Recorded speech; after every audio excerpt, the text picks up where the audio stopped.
Hey guys, today we're going to be looking at the Bionic wrench and Bionic grip, and they are made by LoggerHead tools. As far as I'm aware, these are the only type of tools they make. I could be totally wrong, don't quote me on it, but they're interesting and I figured I would talk about them just a little bit. They have an interesting history to them, not these wrenches specifically, but the wrench style. I know for a fact, as you might be able to tell by now, definitely a fan of, or definitely used to be a fan of Craftsman tools. Used to be a fan of Sears, and so Sears contracted LoggerHead tools to make them Bionic wrenches, and Sears sold them in their stores. And then Sears, I guess, went and totally screwed this company and decided that they were going to rip off their tool entirely, you know, like totally. If you look at it, it is the exact same tool, just instead of green and black, it's red and black. I mean, it's a total rip off, and it's ridiculous that they can get away with it. And of course, Sears, the way Sears did in the late days, they decided they're going to make it in China. So, you know, they pretty much, they took the little guy's money, they took the little guy's product, and they said screw you, and they went and brought it to China. So they screwed a bunch of American jobs out of it, they screwed an American company, they screwed an American inventor, just to make a couple extra bucks. So that definitely, it pissed me off more about Sears and Craftsman, because it really irritates me when companies like that, anybody takes advantage of somebody just to make a couple extra bucks. And from messing with them in the stores, I messed with, you know, the Sears brand, the Craftsman brand of these, the Chinese ones, many times. They were so shitty, and it was just like, man, you really screwed a company over to make a product in a foreign country that was made in the United States previously, and make it in such a shit quality that you give a bad name to these other guys that you screwed them out, you know, that you screwed their product from them. It's just like, man, how could you do that? It made me feel guilty. So I never, ever would buy those from Sears, because first of all, they're made in China, but second of all, just the story of them, you know, Sears screwing over this company was enough to turn me off in a very, very strong way to their new practices. But I saw these, I actually never owned these, as much as I knew about them through that whole debacle through Sears. I found these actually at Costco last year, around Christmas, a little bit before Christmas, and I want to say they were 20 or 30 bucks for these two here. And I was just like, you know what, why not? They're made in the United States still. I figured I didn't have the money 10 years ago, but I have the money now to say, you know what, I am totally okay spending 30 bucks just to stick it to Sears, saying screw you guys, you shouldn't have done that, while also supporting an American business. And they are, I don't know if you can tell, I don't know if you can see, but they're made in the United States, which is great. Not made in the United States with global components, not assembled in the United States. Made in the United States, stamped right there, which you gotta love. And they are, if you guys ever have tried the old Craftsman Robo grips, they're made the same way. So they're you know, the different layers of sheet metal all riveted into one, which makes it, you know, gives the strength. But it's not this high cost of that forging that you'd see like on a pair of pliers, let's say.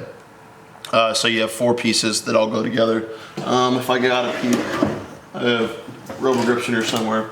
Yeah, so it's the same thing as the Robo grips. These are Craftsman Professional, just old school Robo grips. Same premise, just that the metal layers lined up and then riveted together with these rivets. But it makes a really strong product. They're really, really nice. And then these ones, I bought a bunch of stuff from this guy. So I bought, what did I buy? I bought a set of Robo grips, so a whole case set, which we'll do another video on someday, and a couple of other things, and this was in that stack. He said, hey, you want it? I said, yeah, why not? Again, these are also made in the United States, same as the other items. These I never saw before. So they're supposed to take place of like an adjustable wrench almost. So it has the open end, and it grasps on those four sides, pushing it in into a fastener, which is really nice. I actually have a bolt here, and so we'll demonstrate a little bit. So this will push on each side of the bolt, and it holds it in place. You know, it only tilts that way, but if you're sitting there using it like normal, it's a pretty good tool. And now it's a tool, kind of like a multi-tool. It's good at it's good at a lot of things, not great at anything. Same thing like an adjustable wrench. Is this better than a you know, if this is a 1/2 inch bolt, let's say, is it better than a 1/2 inch wrench? No. You know, you're not going to get that same performance. But if you needed to carry one tool and you know, I don't have the money or don't have the space to carry more, these are really, really nice. Same thing with these. I think I like these a lot more, the design, because the security, I mean, you have all 6 of these little, you know, these paws going against it, and it's really, really nice because it's not going anywhere. I mean, I'm shaking this as much as you can. I'm pulling on it. It is not moving because those 6 little pivoting paws are squeezing against it. I mean, and it's nice because, again, it doesn't go anywhere when you're grabbing it. This big one can fit a decent size bolt in it. It's real nice, and it actually surprisingly closes rather tight, which I was not expecting. I mean, this is probably I would say a 1/2 inch. Let me see. I'll make sure, so I'm not giving you guys bullshit. Ooh, I lied. See, I told you I was gonna give you guys bullshit. It's a 9/16. So it's a 9/16.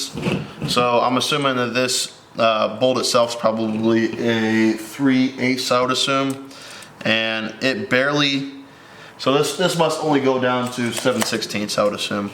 Now this one is where this one comes in, right?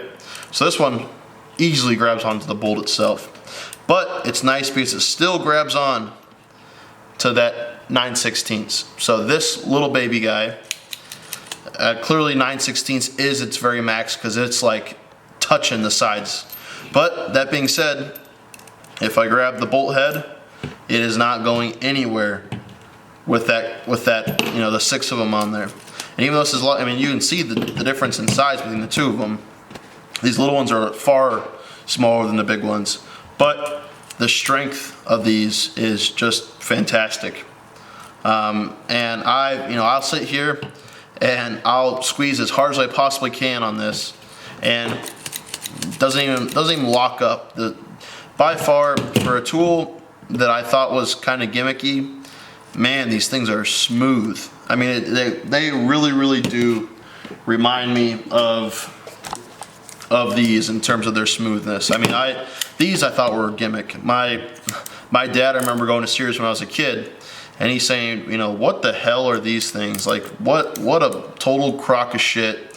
You know, these are just gonna be I'm gonna go and buy it, you know, during Father's Day or Christmas as that gimmicky shit tool. But he has, I want to say 3 or 4 pairs of these, has since the 90s, and he loves these things because as gimmicky as they look, they're made fantastically. These are the same way. As gimmicky as they look, their build quality is fantastic for what they are. I mean, I really think they knocked it out of the park. And again, like I said, with those compared to Sears, you know, or Craftsman's branded ones, the Chinese ones, there's no comparison. I mean, guys, if you have the opportunity to buy the Craftsman ones, and it's not very often I say don't buy Craftsman stuff because I love Craftsman, or at least older Craftsman, but oh my gosh, those were total piles of shit. And these are so, like, not even close to being the same in terms of their quality. These are so far superior to those. It's like it's a totally different tool altogether.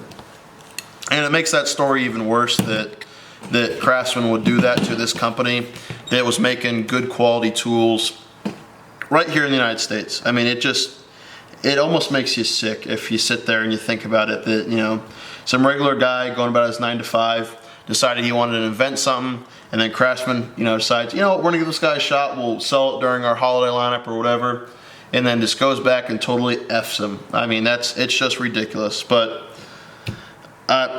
my disgust for Sears, as a side note, these things are fantastic if you guys are looking for them.